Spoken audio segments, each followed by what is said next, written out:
Well, good afternoon folks, and welcome back to the channel to another review video. My name's Lee, your virtual airline pilot. I've been unwell lately, as you probably know. I'm a lot better now. I'm getting better slowly day by day. So it's time to crack on with a couple more review videos.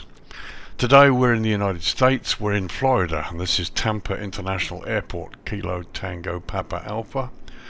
We're looking at the payware scenery by Verticalsim. It's a well-known developer who've done quite a few sceneries, a couple of which I have reviewed.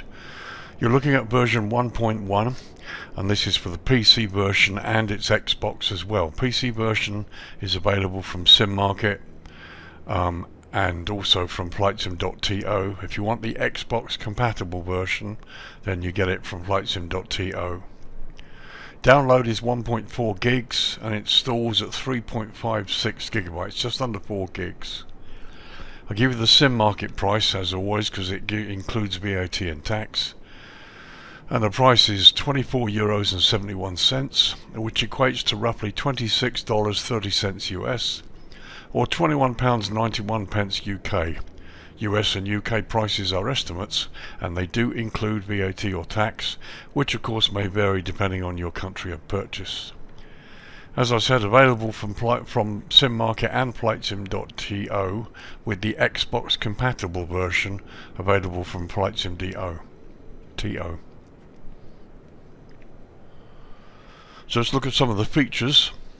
So half interior airside terminals for optimal performance. So what they've done is they've detailed terminals inside, but not as detailed as you'd expect, just to increase the performance. We have the current 2023 taxiway layout, a proper AI routing, vehicle paths and airline codes, custom taxi signs as per real life, custom airport lighting, centerline lights, hold short lights, wigwags, etc. And they've chosen to do a blend of custom and photorealistic texturing for the best of both worlds. Animated HVAC fans, flags and trams. And here you can see one of the trams moving here. Handcrafted mesh with taxiway bridges, high resolution color graded imagery, and the surrounding area landmarks such as Raymond James International Plaza, the Grand Hyatt, etc. I will say that when you need taxi around here, you have to be a little bit careful crossing the bridges because they do go up and down slightly. The elevations and the slopes are there as per the real world, and if you're not taxiing safely, then you might get a simulation crash. I don't know. It does happen in other sceneries. Not suggesting for one moment that it will happen here, but generally whenever I'm taxiing at an airport that has this kind of elevations, I generally taxi pretty slowly. So there you go, quite a vast project here, which has received quite a lot of credit and a lot of good reviews on SimMarket and elsewhere, and I thought it's time to have a look at this closely. So we'll start with some history.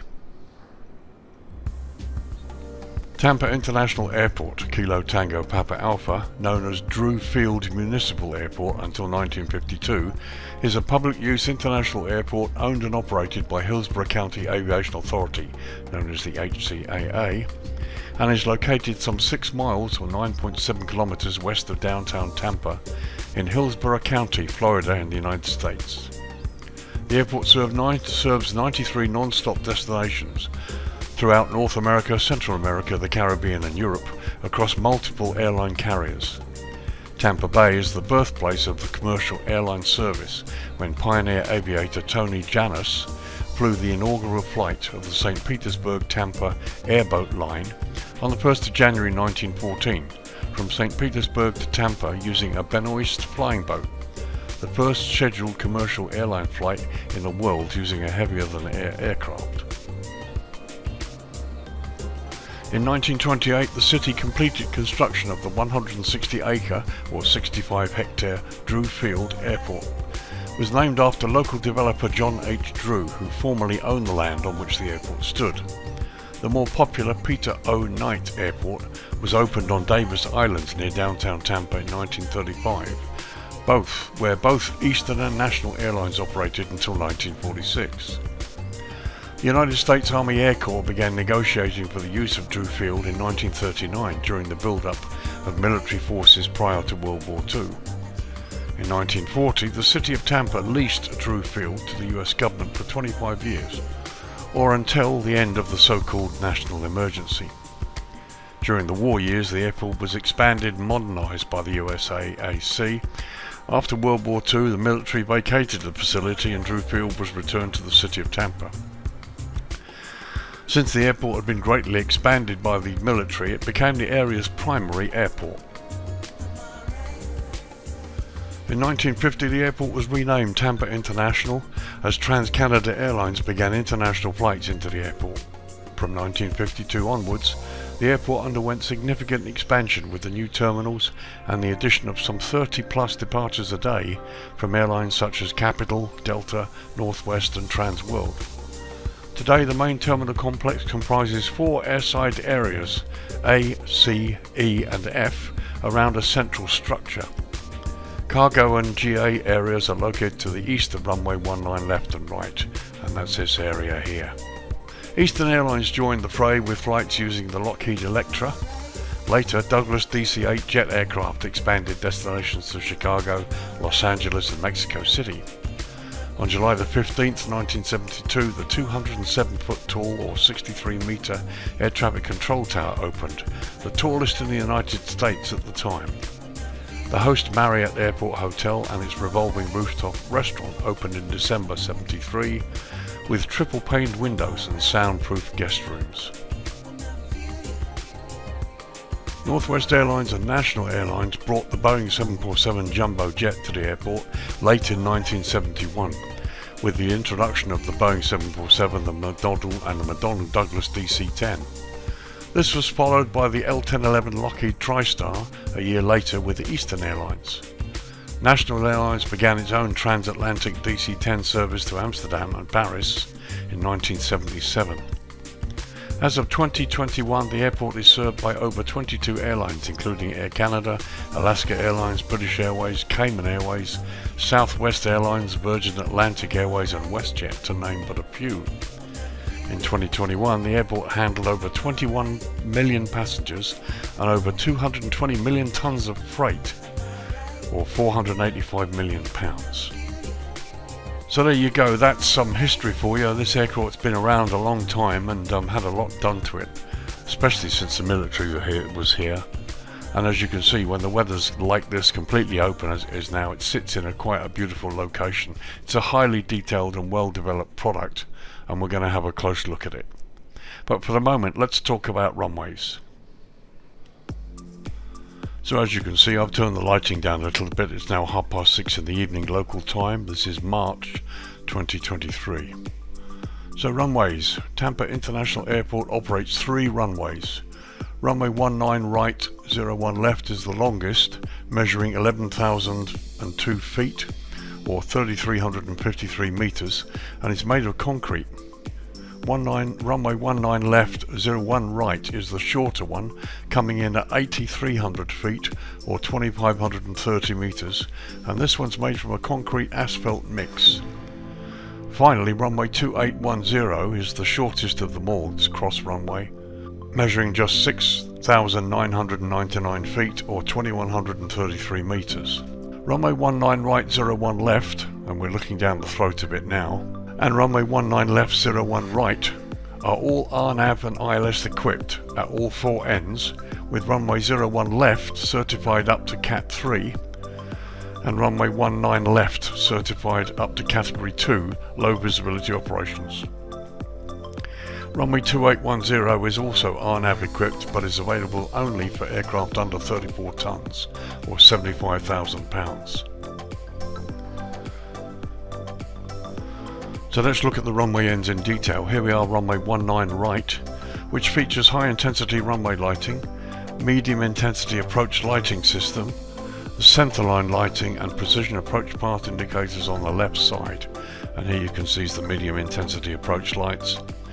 There's the centerline lighting. There should be touchdown zone lighting here, I think. Actually, no, there isn't. That's okay. But we do have the PAPIs on the left side. So let's go up and look at the other end, runway 1 left. So here we are looking down the throat of runway 1 left at the other end, which also features high intensity runway lighting, centerline lighting, airfield lighting system with sequence flashing lights, and you can see that there, although they're not terribly visible because of the structure here, but they might be better in the really darkness. We have touchdown zone lighting, which you can see here now, and also precision approach path indicators on the left side. So both ends of this runway are all equipped as per the charts. So let's move across to 01 right. So here we are looking down the throat of runway 01 right, which is the shorter of the two north-south running runways. So runway 1 right features high intensity runway lighting, centerline lighting, runway end identifier lights and precision approach path indicators on the left side. And as you can see, again, we're all pretty much as it should be. High intensity airfield lighting, there's the centerline lighting, runway end identifier lights here, and there are the PAPIs. So let's go down to the other end and look at runway 19 left. So here we are looking down the throat of runway 19 left, the other end. Again, we have high intensity runway lighting, centerline lighting, airfield lighting system with sequence flashing lights, version 2 on this one, touchdown zone lighting and precision approach path indicators.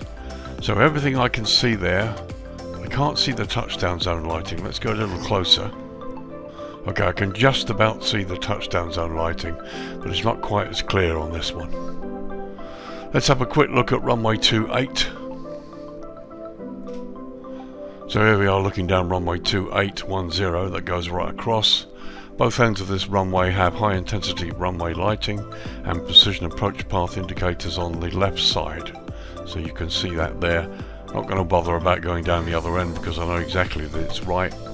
And just as I said before, bear in mind this runway is equipped is usable only by aircraft under 35 tons or 75,000 pounds. And these runways are nav equipped at both ends. So finally, in addition, this airport features a Doppler weather radar system and low-level wind shear alert system, or LLWAS. Charts for Tampa give detailed weather and obstacle information for pilots and should be consulted before flying into Tampa International. So anybody flying in here, especially you guys from Europe, have a good look at the charts. The airfield is fairly complex, although the main terminal structure is conveniently located there in the middle of the airport. But this airport, obviously Tampa's in Florida, tropical part of the world, that does suffer from thunderstorms and significant weather visibility issues. So guys, make sure you do your homework before you fly in here. So that does it for runways. Now let's have a quick look at one of the jetways. Okay, so as usual, let's do a jetway test. Here we are at airside F on stand 83, I think it is 83 or 84. Let's just do the jetway test, see how it works.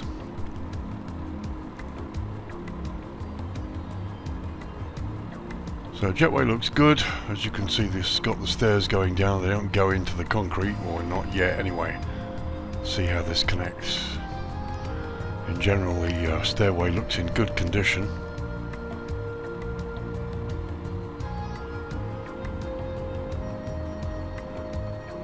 Right, as usual, it's gone into the skin, but not by much. What I am impressed with is the fact that the stairwell hasn't gone into the concrete and the wheels move as they should. Well, that looks to be a pretty good seal. It's not really gone into the skin that much, in fact hardly any. We'll have a look inside in a minute when we open the door. Let's just check from the other side.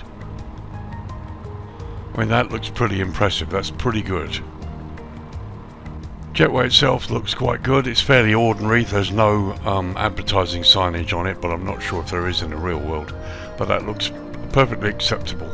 Let's have a look inside the jetway door.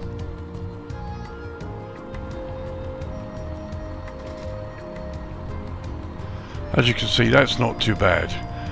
From inside the doorway here, you can see the jetway fits properly. But of course the black shielded sides that envelop the top of the doorway, you can't see, they don't show here. But other than that, that's pretty impressive. And just a quick look from the inside. So let's disconnect her.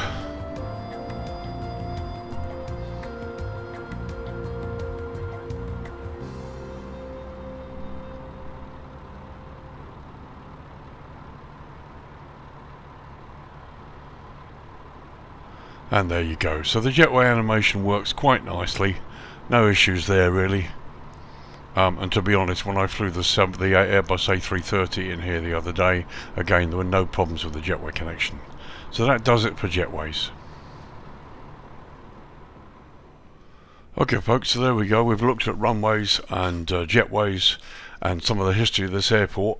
Let's get down to basics and have a good close-up look. I'm going to start by doing a short low-level aerial tour here from the southeast corner across the airport, so you can get a good look at the layout and some of the buildings and also some of the default scenery, which doesn't look too bad here. And we can have a look.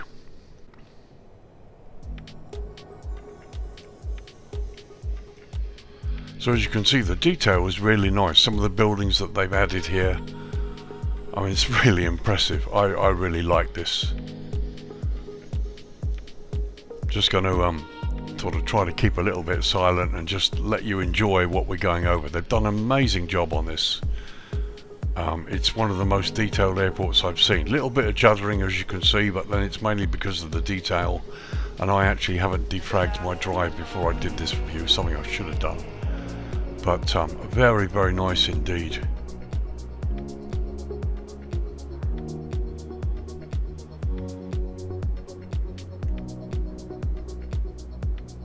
As you can see, some amazing, incredible detail here.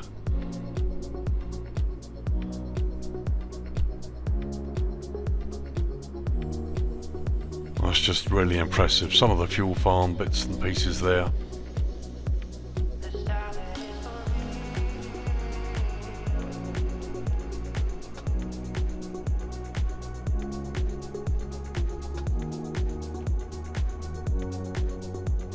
And the whole area looks really impressive. Here you can see where they were talking about a mixture of photoreal and standard texturing. Let's whiz across some of the runway detail here. Taxiways, as you can see, all the details are there. Taxi lines, the stop signs, just as it should be.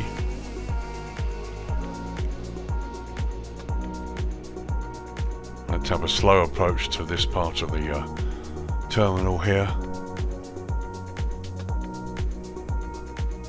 Lovely. The weathering on the ground looks excellent. And the trees, the whole thing looks brilliant.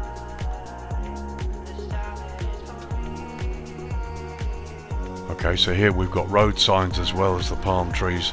Now there you can see the roads are not fully 3D detailed, but they have been photo modeled. It's really impressive.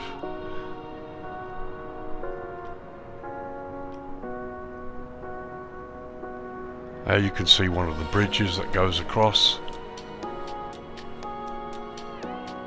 Here you've got runway 10 approach path here.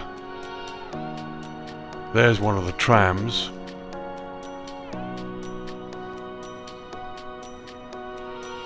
And they've done a nice job with it. It's going at a decent speed, it's not whizzing along, which is good news.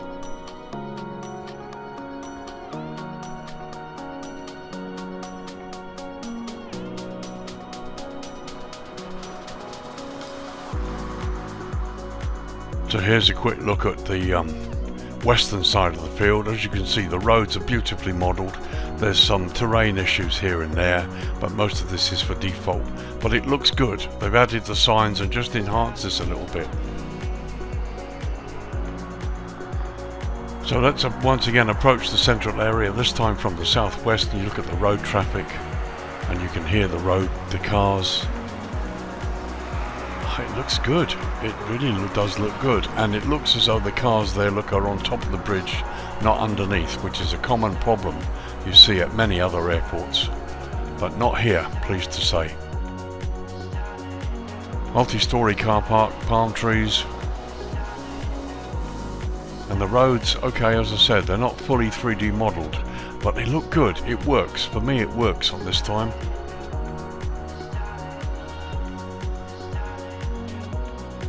There's the trams on the right hand side. There's the tram station, and there you can see a tram on the left side that we saw earlier. They've gone to an enormous amount of work here. I started to think about the price, But the more I look at this, I hope you'll agree with me, the more I can say that the price is fully justified. It's an enormous amount of work.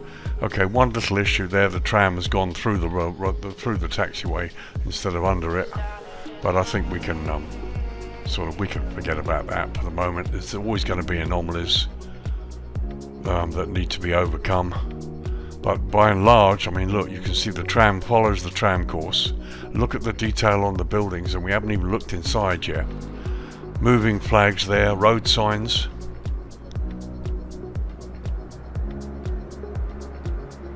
Lots of nice detail on top of the car parks. Okay, low resolution, but I'm not complaining. And this all looks great, and to be honest, I can't wait to see it in the darkness hours. There's the other tram system that goes into the terminal. Beautifully modelled. Just want to see whether it goes in, and indeed it does. No issues there with the building.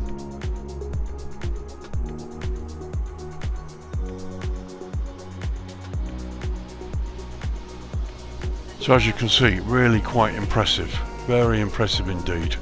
Lots of clutter, lots of sort of ground detail. They've done a really nice job here on the whole airport by and large.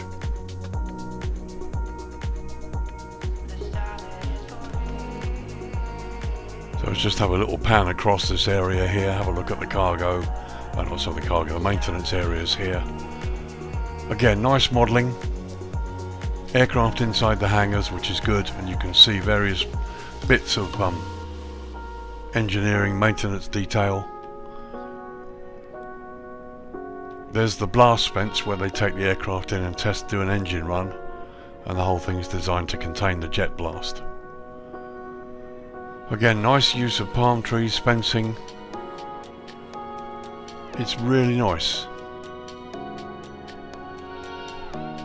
It looks the part.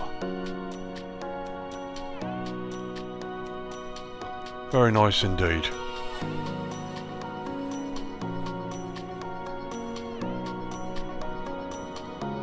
There's the windsock. And loads of detail everywhere you look. It's really impressive. So let's have a short view just across the top of the terminal area here, and the airside complex, and then we'll pop inside the terminal.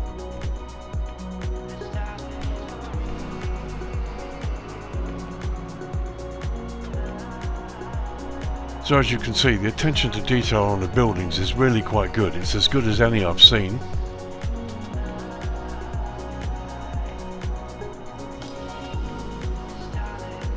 I mean, the structure is very nice.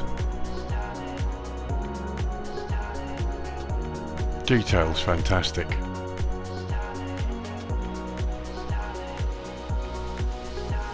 It's just been very, very nicely done. I mean, look, everything down to the writing on the signs on the top of the roof. So here you can see the tram coming out. Let's go in and have a look at the station.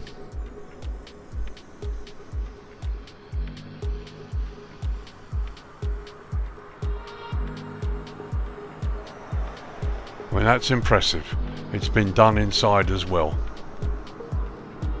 To stop here. And here you can see it's been nicely developed. Okay, it's minimal, but then they've said that, and I'm happy with that. There's the station itself. There's the tram coming in. There's a tram going out, so let's follow it up.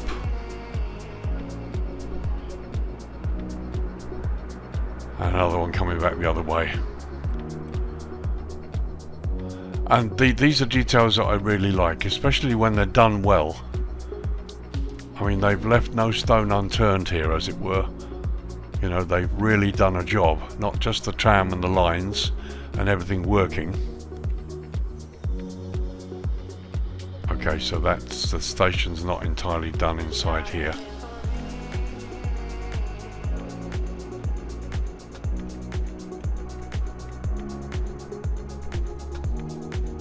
But as you can see, very nicely done.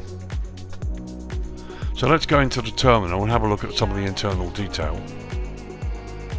Okay, so here we're looking at one of the airside lounges. Again, pretty sparse, no people, but you know, it's fine, no problem with that at all. And there we are, looking out through the glass to my aircraft parked on the stand.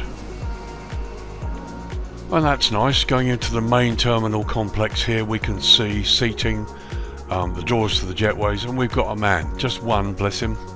Would have been nice to have a couple more. If you're going to put people in there, it's not really the most brilliant thing to have just one, but there we go, no complaints. And they're looking in the other direction. The computer screens have got TAMPA written on them as well, which is good.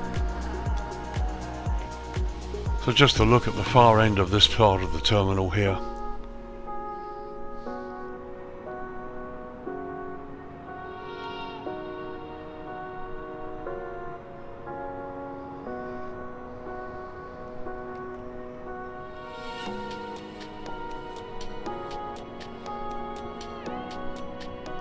So just a quick look at some of the landside detail. Here you can see the road signs. I don't know, it would be nice to have seen some of these roads closer to the terminal developed into 3D. But I don't know, it works, it's okay, and they have said in the features list that they've gone this way in order to maximise performance. And I understand that. This is such a detailed airport that performance is quite important, and they've chosen to do this, and I'm happy with that. And once again, a look at the tram station.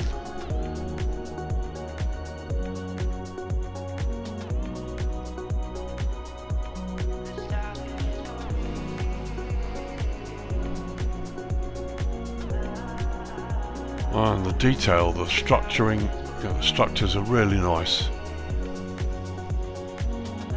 Again, low resolution stuff on top here, but it's been added, which is the important thing. Let's have a look at the tower. Remember, at one point this was the tallest one in the US. Okay, again internally modelled, not to a hugely high standard, but it's internally modelled, it's acceptable, and we've got people. Very nice, it looks pretty good, even close up. Very impressed with that. And there you have the Marriott Hotel down there to the right. And there's the other part of the railway that comes out this side of the terminal. It's really good. It's exceptional detail, very impressive.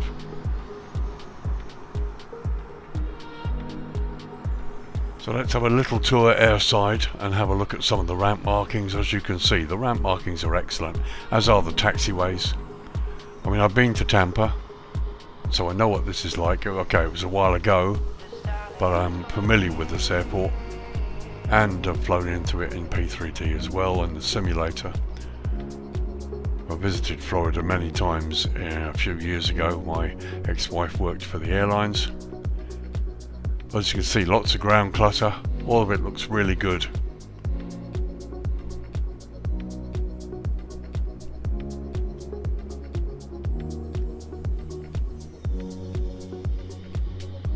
It's very nice. I'm not going to apologise if this turns out to be quite a long video, but as you can see, there's lots of stuff to see and detail to cover, so that we can have a really good look at this. It's really, really good.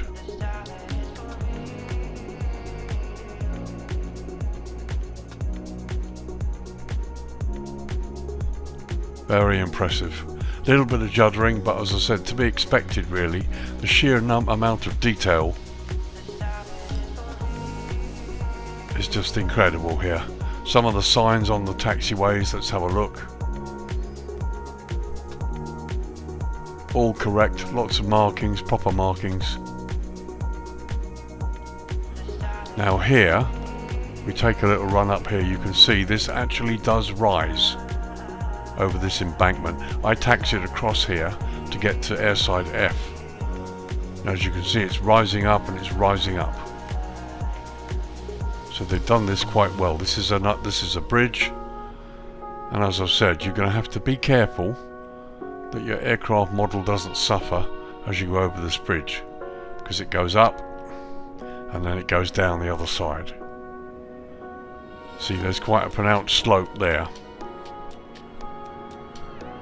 But all in all, it's a really nice airport that really kind of comes to life. Very impressed with it.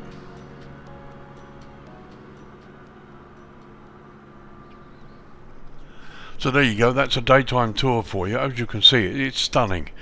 It's a very, very nice place, very well modelled. So let's turn the lighting down now and have a look at the airport as the light comes on at dusk.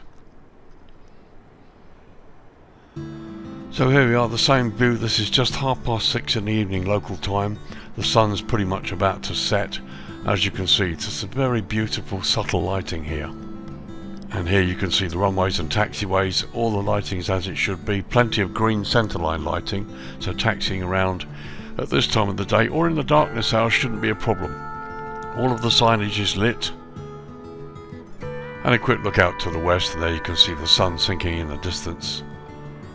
And just a look to the southeast, there's the bridge we crossed in the daytime, and here we've got vehicles going across.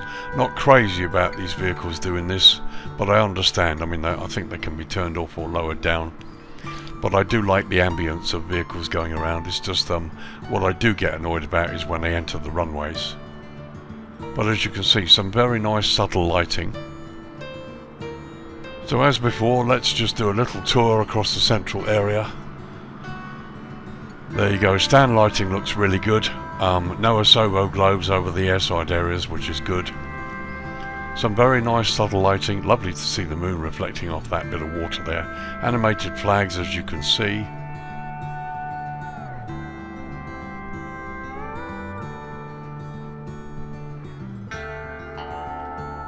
As we move to the left, this is what I also wanted to see. You can see the trains. Animated trains are lit as well, as are the stations.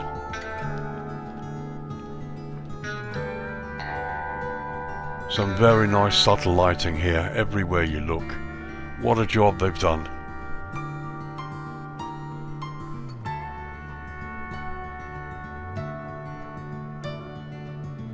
And there you can see your flashing lights for the runway entry. Plenty of blue airfield edge lights, signage, all looks really good.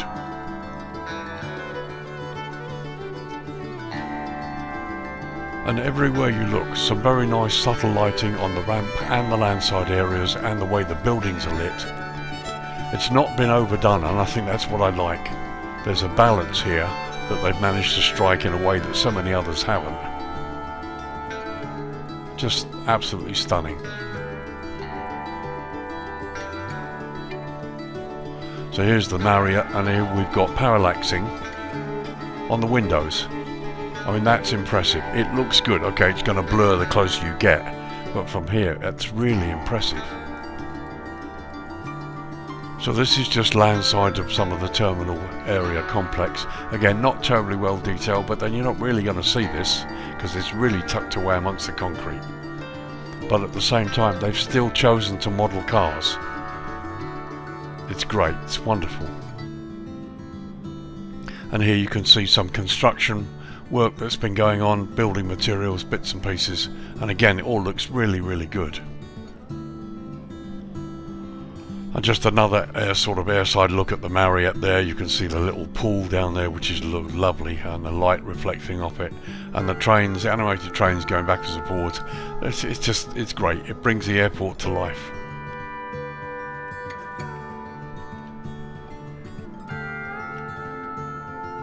So let's check out the control tower. And again, minimal lighting, but again it works. Quick view from the outside, so the windows do the job as well, as they should do. And looking out from the control tower there, again a very nice view, and again the windows are doing what they should, because they're slightly darkened as it were. So let's continue our tour airside, have a look at some of the construction, some of the way the buildings are done. The lighting's excellent. I haven't seen a single Asobo globe yet, which is impressive.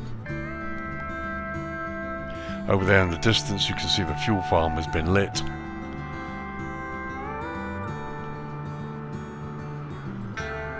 So we continue now with track eastwards, looking at this terminal. Again, nice lighting.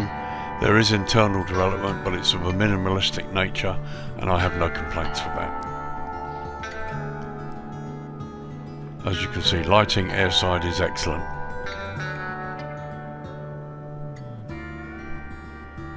So we go across and have a look at some of these maintenance hangar buildings.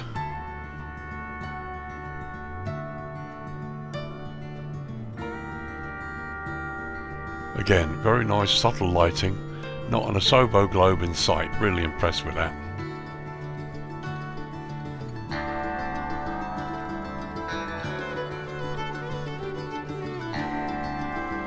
And again, some nice attention to detail with vehicles, bits and pieces, clutter. There's even a United Airbus in there and a couple of gentlemen too.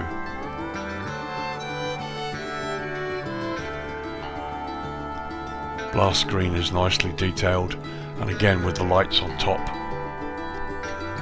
It's impressive, it's really nice.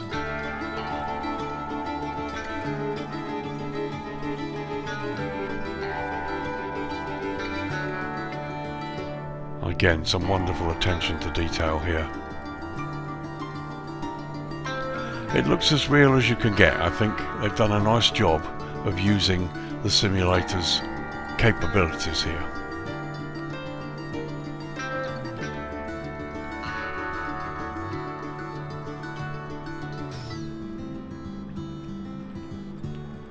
So here's the GA Executive Jet Centre on the eastern side of the airport. This is Signature Flight Support. They have a support facility at almost all of the major airports. I know there was one at Heathrow and Gatwick where I used to work. Here you can see the signature sign. Private jet aircraft inside the hangar. Again, minimal in development inside here, but nicely lit, which gives you the right sort of look. Some very nice detail there, and if you've got a guy with a suit and a briefcase to the right hand side there. And a private jet hangar, again nice lighting, very nicely done. And there's some more further down there. So a little tour down here to have a look at some of the lighting. It's really good. It's only when you get landside you get to start to see asobo globes, but again there's not that many. From this point I can't see any at the moment, but as you can see they've modelled pretty much everything that exists here. It's incredible. It's really well done.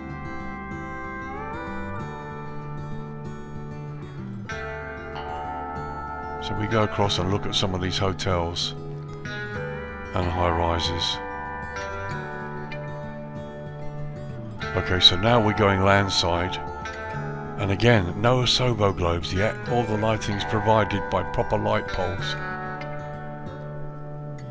Stunning. Okay, so as we get into here, you start to see the globes, but you know, I'm really impressed with what's been done here.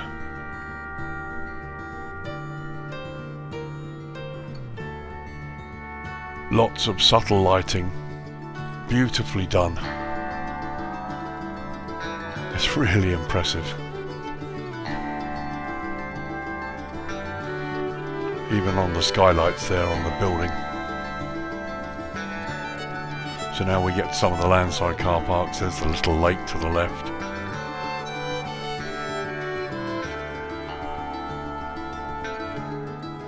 As you can see, the ground is much lower resolution, but they've even got the numbers which show you the car park areas.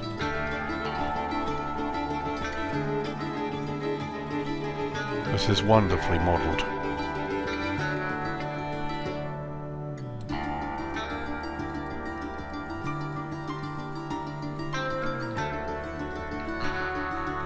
And just the right amount of lighting. And pretty much hardly an asobo globe in sight. You can't really fail to be impressed.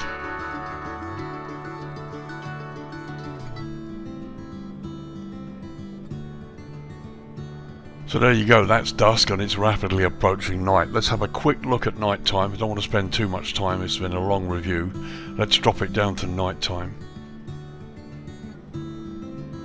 Okay, 9 PM local time, and as you can see we're pretty much towards the dead of night.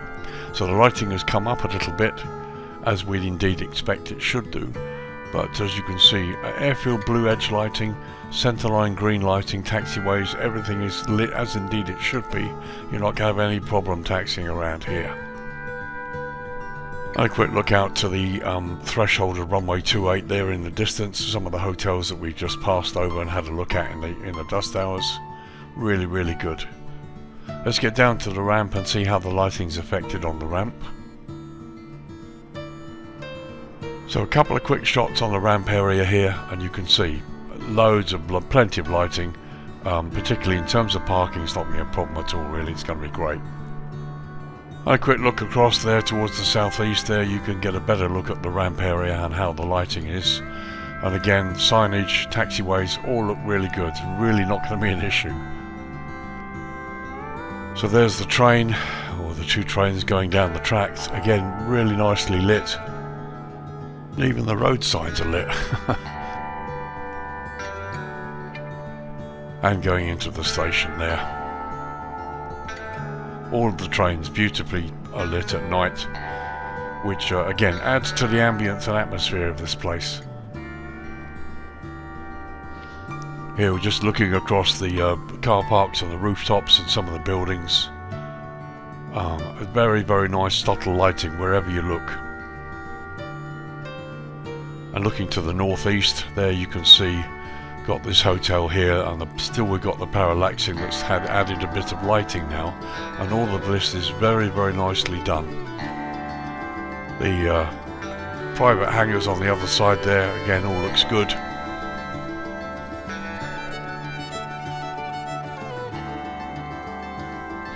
And there's a view looking towards the north. As you can see, pretty much all of the parking areas are very nicely lit. Subtle lighting, very, very nicely done actually. Okay, it looks really good at night, no complaints at all, it's just wonderful. So let's quickly whip it up to dawn. Okay, very hard to get the point where the light's just about to disappear, but it's 6:47 AM, just before 10 to 7. As you can see, the last of the lighting is there, and we've got the dawn coming up in the distance. Let's move the time scale up a little bit more. Okay, 7:30 AM, and as you can see, the airport's now beginning to sort of warm up properly, as it were. It all looks very, very good.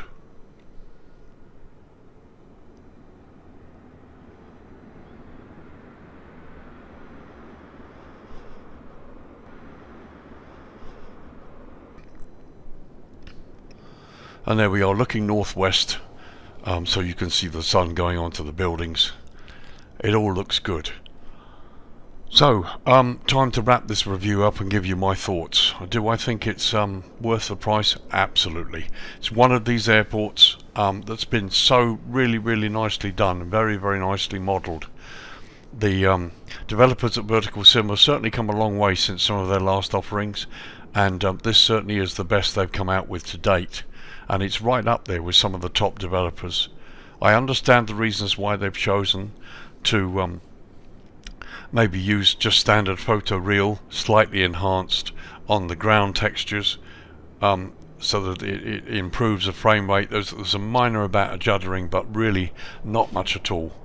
I have an i9 9900 processor, 32 gigs of RAM, and the NVIDIA RTX GeForce, but mine's the 2080 with 11 gigs of RAM, and it handles this really nice. I've got most of my settings at ultra, and you get just a few little stutters, but to be honest, it's very, very smooth, very, very nicely done. It's a lovely airport. Yes, it's certainly worth the 24 odd euros being paid for it. It's up there with the best of them, I think. Really, really nice. Interior modelling is minimal, but it is there if you choose to have a look. The night lighting is very, very subtle, very nicely done. The train animations are wonderful, apart from one or two little areas where the train goes through the road a little bit. But the animations are fantastic, and they don't slow the frame rate, which is something else I'm impressed with. Runways and taxiways are well lit in the darkness hours. Navigational aids, runways are all correct. It all looks good. If you're lucky enough to fly into the airport in conditions like this, the view you're going to have is amazing. It's just stunning, absolutely stunning. That's all I can say, really. Just a quick disclaimer, I contacted Verticalsim but didn't receive a reply, so in the end I went out and bought this. I will use it. I have flown in here already in the A330-900 a few days ago, my first long haul for a while, and I'll do it again. Obviously I've got a flight coming out of here to do, and also I do flights in the USA for another virtual airline that I fly for. So this is an airport I will fly into on a regular basis, so it was worth purchasing it. But as before, the comments are all my own opinions and comments. No, they haven't been influenced by anybody else, just by what I see. It's a wonderful airport. Can't recommend it highly enough, and congratulations to the developers at Verticalsim for producing something of this quality. It's impressive. So there you are, folks. Tampa International Airport, Tampa, Florida, USA. Kilo Tango Papa Alpha. A payware scenery by Verticalsim. 2 versions are out, one for the PC, one for Xbox. Xbox can be bought on Flightsim.To. Downloads 1.4 gigs and installs at just under 4 gigs. Sim market price, which includes taxes, €24.71, which equates to roughly $26.30 US, or £21.91 UK. As I said, those prices, the US and UK prices, are estimates, and the prices include VAT and tax, which may vary slightly depending on which country you're in when you make your purchase.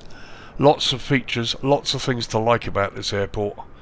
It's a really nice project. And just before I go, I just wanted to drop the lighting a little bit lower so you can see the wonderful red glow you get on this airport as the sun comes up. So guys, this is Lee, your virtual airline pilot, back from illness and back to trying to do videos for you again. Thank you very much for joining me. I hope you've enjoyed the review, and if you've been on the fence about this, as I said, there are lots of positive reviews on Sim Market and elsewhere about it, but at the end of the day you have to have a good look yourself and make up your own mind. But if you've been on the fence about this, I hope this has helped you. I think it's a wonderful airport. It's a very good addition to your hangar, and we shall definitely be flying in and out of this quite a bit. And it uses the new flight simulator capabilities to their fullest extent that developers can do at the moment, and that's brilliant, and I think they can only get better. So thank you very much for joining me in the review, guys. We'll be looking, or providing I can get it out in time, we're going to be looking at Gibraltar by RD Presets this week as well. Hope to get it out before the weekend. Have another detailed look at that, and again another place I've actually flown into myself with my family and children some years ago, so I know the airport quite well.